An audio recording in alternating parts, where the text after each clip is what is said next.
ஸ்ரீ சங்கரா TV நேயர்களுக்கு வணக்கம். சுபதினம் நிகழ்ச்சியில் அனைவரையும் சந்திக்கிறதுல மிகவும் மகிழ்ச்சி. இன்னைக்கு ஜூலை மாதம் 15ஆம் தேதி புதன்கிழமை.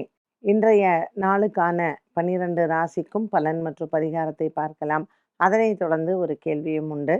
இன்னைக்கு 3ஆம் பிறை, அதுவும் இல்லாத குருவும் சந்திரனும் சேர்ந்திருக்கிறதுனால ஒரு அற்புதமான நாள். 12 ராசிக்காரர்களுக்கும் என்ன பலன்னு பார்க்கலாம். மேஷராசி நேயர்களுக்கு இன்னைக்கு ராகு லாபத்தில் இருக்காரு. வியாபாரம், வேலை, தொழில் எல்லாமே சூப்பராக இருக்கும். ரொம்ப மிதமான நாள். ரொம்ப இன்னும் ஒரு அறக்க பறக்க ஒரு டென்ஷனு, இல்லை நமக்கு ஏதோ ஒன்று உடல் ஆரோக்கியத்தில் பாதிப்பு, இந்த மாதிரிலாம் எதுவுமே இல்லாத ஒரு ரொம்ப நல்ல ஒரு மன அமைதியான நாளாக இருக்கும். இன்னைக்கு மேஷராசி அன்பர்கள் 4ஆம் இடத்துல குருவும் சந்திரனும் இருக்கிறதுனால, குருவும் பலமாக இருக்காரு, சந்திரனும் சொட்சேத்திரமாக இருக்குது. ஸோ ஒரு நல்ல அற்புதமான நாள். சந்திர தரிசனம், சந்திரன் 3ஆம் பிறை தெரிந்தால் பார்ப்பது மிக மிக நல்லது. ரிஷபராசி அன்பர்களுக்கு இன்னைக்கு அலைச்சல் நிறையா இருக்கும். உடல் ஆரோக்கியமும் நல்ல தெம்பான ஒரு நாளாக இருக்கும். இன்னைக்கு மாலை நேரம் உங்களுக்கு மிகவும் உகந்தது. கொஞ்சம் மனசில் இருக்கக்கூடிய குறைகள் தீர்வதற்கு இன்று மாலை நேரம் நீங்கள் விநாயகர் ஆலய வழிபாட்டை மேற்கொள்ளலாம். ரிஷபராசி அன்பர்களுக்கு இந்த நாள் நல்ல ஒரு சிறப்பான நாளாகவே இருக்கும். நெடுநாளாக இருந்து வந்த குடும்ப சண்டைகள் ஓயும். மிதுன ராசி அன்பர்களுக்கு இன்றைய நாளில் நல்ல செய்திகள் காத்திருக்கிறது. வியாபாரம், தொழில் சார்ந்த விஷயங்களில் ஒரு அற்புதமான நாளாக இந்த நாள் அமையும். மிதுன ராசி அன்பர்களுக்கு இன்று நண்பர்களால் நன்மைகள் ஏற்படும். புதன்கிழமையான இன்று பச்சை பயிறு தானம் செய்யலாம். கடகராசி அன்பர்களுக்கு இன்னைக்கு மனசுல இருக்கக்கூடிய குறைகள் தீரக்கூடிய நாளாக இருக்கும். குரு சந்திர யோகம் இருப்பதனால் இன்றைய நாளில் குலதெய்வ வழிபாட்டை மேற்கொள்ளலாம். எல்லை தெய்வங்களையும் இன்று வணங்கலாம். நீண்ட நாளாக இருந்து வந்த ஒரு விதமான மனப்போராட்டங்கள் தீரும். சிம்மராசி அன்பர்களுக்கு இன்று நல்ல செய்திகள் காத்திருக்கிறது. பங்கு சந்தையின் முதலீடுகள் நல்ல லாபத்தை தரும். ராசியில் இருக்கக்கூடிய சுக்கிரன், கேது ஒரு மிகப்பெரிய மன போராட்டத்தை உங்களுக்கு தீர்த்து வைப்பார். இன்றைய நாள் உங்களினுடைய எண்ணங்கள் நிறைவேறும். கன்னிராசி நேயர்களுக்கு புதிய வேலை வாய்ப்புகள் மற்றும் புதிய வியாபார துவக்கங்கள் அனைத்தும் வெற்றியை தரும். பாக்கியத்தில் இருக்கக்கூடிய செவ்வாய் நமக்கு நல்ல குடும்பத்திற்கு ஒரு சுப செய்தியை கொடுக்க இருக்கிறார். ஆகவே இன்றைய நாள் கன்னிராசி அன்பர்களுக்கு குலதெய்வ வழிபாடுகள் செய்வது மிகவும் நல்லது. துலாம் ராசி அன்பர்களுக்கு நண்பர்களால் நன்மைகள் ஏற்படும். குடும்பத்தில் இருக்கக்கூடிய சிக்கல்கள் தீரும். பல மாதங்களாக இருந்து வந்த மன போராட்டங்கள் விலகும். துலாம் ராசி நேயர்களுக்கு இன்று மனதிற்கு நல்ல ஒரு உற்சாகத்தையும் தைரியத்தையும் கொடுக்கக்கூடிய நாளாக இந்த நாள் அமைகிறது. விருச்சிக ராசி நேயர்களுக்கு கணவன் மனைவி ஒற்றுமை சிறப்பாக இருக்கும். உடன் பிறந்த சகோதர சகோதரிகளால் உங்களுக்கு நல்ல ஒரு மன நிம்மதியும் சந்தோஷமும் உண்டு. இன்று விருச்சிக ராசி அன்பர்களுக்கு பாக்கியத்தில் குருவும் சந்திரனும் இருப்பது அதிர்ஷ்டத்தை தரும். தனுசு ராசி நேயர்களுக்கு இன்று மன போராட்டங்கள் தீரும்.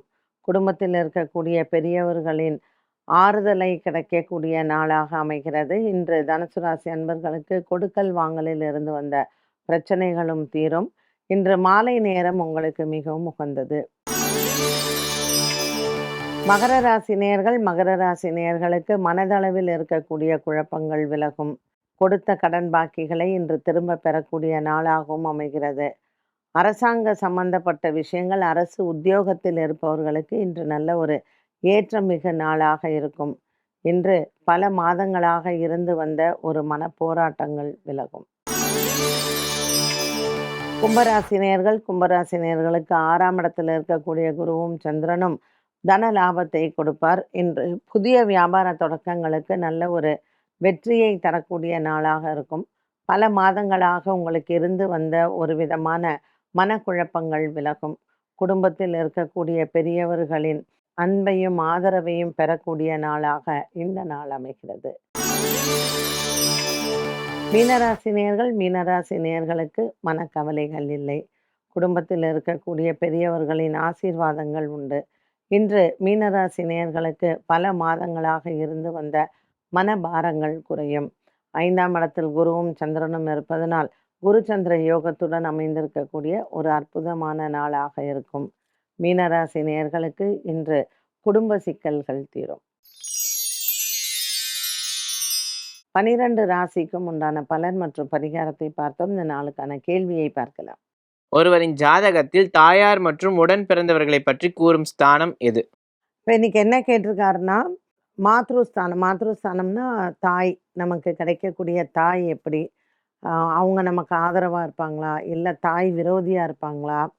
இந்த மாரி இந்த 3ஆம் இடம்னு சொல்லக்கூடியது வந்து, அ நமக்கு வாழ்க்கையில கிடைக்கக்கூடிய மற்ற பாக்கியங்கள் அப்படின்னும் சொல்லலாம். 4ஆம் இடம் அப்படிங்கிறது நமக்கு வண்டி வாகன யோகம், பூமி யோகம், அதே மாரி நமக்கு கிடைக்கக்கூடிய சிப்லிங்ஸு, ரத்த சொந்தங்கள் இது எல்லாமே. பந்துக்கள்னு சொல்லலாம். அதே மாரி நமக்கு கூட பிறந்தவங்க, சகோதர, சகோதரிகள். இது முக்காவாசி ஜாதகம் எடுத்தீங்கன்னா 4ல ராகு இல்ல 4ல கேது இருக்கும். 4ல ராகு இருந்தா 10ல கேது, 4ல கேது இருந்தா 10ல ராகு. நீங்க ஒரு 10 ஜாதகம் எடுத்தீங்கன்னா, கிட்டத்தட்ட ஒரு 7, 8 ஜாதகத்துல இந்த ராகு, கேது தான் 4லயும் 10லயும் இருக்கும். ஸோ ரொம்ப ஒரு அந்யோன்யமா பிரதர், சிஸ்டர்ஸ் இருக்காங்க அப்படிங்கிறது ரொம்ப ரேர். நம்ம என்னைக்காவது எங்கேயாவது ஒரு குடும்பத்துல இந்த மாரி பார்க்கலாம். அப்ப கூட எப்படி தெரியுங்களா? ஒரு தம்பியோ, இல்ல ஒரு அண்ணனோ தான் குடும்பத்துல 4 பேர், 3 பேர் இருந்தாங்கன்னா, ஒருத்தர் தான் குடும்பத்த கட்டி காப்பாத்துவாங்க. மத்தவங்க வந்து அத பத்தி கேர் பண்ணவே மாட்டாங்க. ஸோ, அ எல்லாருடைய ஜாதகத்திலயுமே அந்த சகோதரத்துவம் அப்படிங்கிறது ஒண்ணும் பெருசா இருக்காது. ஸோ 3ஆம் இடம் வந்து அம்மா நமக்கு எவ்வளோ சப்போர்ட்டிவா இருக்காங்க அப்படிங்கிறது தான். அண்ட் அநேகம் பேர் வீட்ல ஒரு 90% வந்து பார்த்தீங்கன்னா, அம்மாக்கள் ஒண்ணும் பசங்களுக்கு ரொம்ப சப்போர்ட்டிவாலாம் இருக்கிறதே கிடையாது. அதுவும் இந்த காலத்தில கலிகாலம்னு சொல்றோம். இந்த காலத்தில ஆ அம்மாவே ரொம்ப சத்ருவா இருக்காங்க பிள்ளைங்களுக்கு. கல்யாணம் ஆக விடாமல், கல்யாணம் பண்ணதுக்கப்புறம் பண்ற டார்ச்சரு, இல்லைன்னா ஒரு பொண்ணோ, பிள்ளையோ சந்தோஷமா இருந்தா அம்மாக்கு பிடிக்க மாட்டேங்கிறது. ஸோ நெறைய விஷயங்கள் வந்து பெத்த பிள்ளைங்களே, அம்மாவ வெளியில நம்ம காமிச்சு குடுக்கக்கூடாது. சொசைட்டில நமக்கு ஒரு கௌரவம் இருக்கும்னு சொல்லிட்டு, ஒரு முழுங்கிட்டு எல்லாத்தையும் கஷ்டப்பட்டு வாழறவங்க எத்தனையோ பேர் இருக்காங்க. ஒரு 10 பேர் எடுத்தோம்னா 9 பேருக்கு இந்த நிலைமை வந்து கண்டிப்பாக இருக்கும். இந்த 3ஆம் இடம், 4ஆம் இடம்லாம் நம்மளுடைய கர்மாவை பொறுத்தது தான். அதில கிரக சஞ்சாரங்கள்லாம் சொன்னோம்னா நெறைய சொல்லலாம். ஸோ எப்படி இருந்தால் எப்படி இருக்கும் அப்படிங்கிறது. பட் எல்லாருக்கும் அதே மாரி இருக்கிறது கிடையாது. பொதுவாக சொல்லணும்னா 4, 3, 4க்கு இதுதான் பலன். என்ன நேயர்களே, இன்றைய சுபதினம் நிகழ்ச்சி அனைவருக்கும் பயனுள்ளதாக அமைந்திருக்கும். மீண்டும் சந்திக்கும் வரை நன்றி, வணக்கம்.